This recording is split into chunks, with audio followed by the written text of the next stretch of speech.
we're supposed to feel we're supposed to feel separated from God, and then when Easter comes, the last act comes, and we're like, all right, and then we're like, make sure you start your church on that day too, because like you can pull the strings and all that stuff. Yeah. Like, what do you see in that, like scripturally, that story that relates to us as humans and community, how we should live? Yeah. Well, this goes to the complexities of being like Jesus. And that's sort of a pretty commonplace term in Christian culture, being like Jesus. That's a good thing.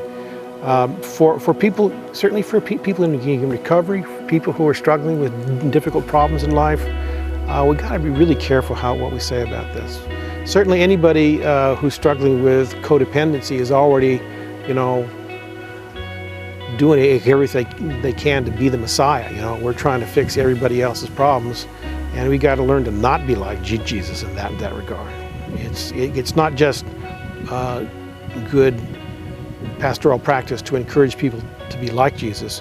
You also have to encourage people to not be like Jesus, because the job of Messiah has been filled. That's there's no more job openings there, and we need to be humble, grateful followers of the King. And there's also, it seems to me, a kind of danger, particularly in that time of the Christian calendar, of expecting ourselves to produce a certain kind of emotion or affect that's appropriate to that kind of season. And it can become a real performance-oriented kind of thing. It's like, I'm going to feel really bad during Lent, and then I'm going to feel really good at Easter. And there's this kind of emotional whiplash that we volunteer for. It seems to me that the goal should be, to accurately feel what you feel. And it may not fit all that nice and tidy into the calendar. It may.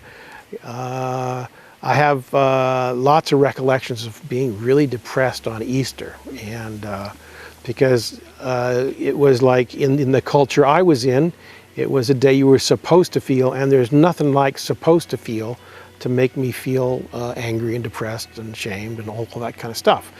Because none of us really can perform affects. They're just, emerge organically out of our experiences of life, and to try to construct a particular affect for a particular occasion, I think leads to, it can become real obsessive, because we're don't have that much control over our affects. They're organically emerge out of our experience of life, and it's far better to let it be whatever it is. If you're depressed at Easter, you're depressed at Easter. Deal with what's real. Not the last thing you need to do is to go to church and have everybody say, "Here's what you ought to feel."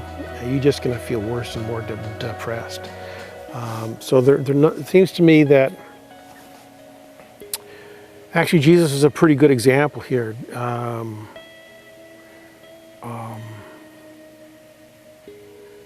Let me put it in my context of my own life story. The very first thing I learned about the Christian faith as a young child was that every day with Jesus is sweeter than the day before. We had a little song about that.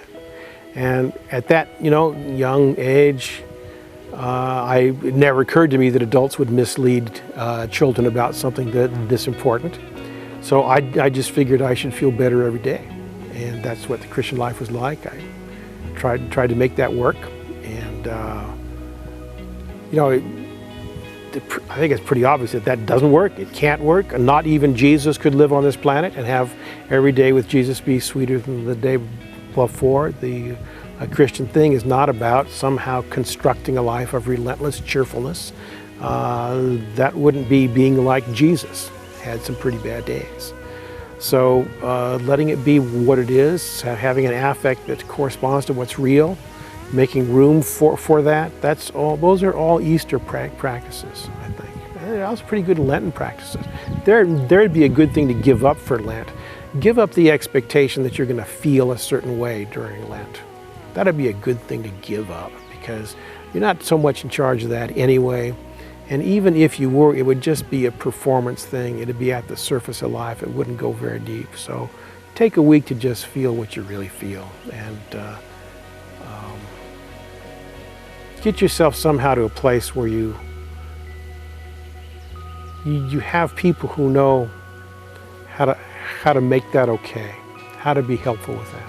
Who've got some experience in doing that themselves.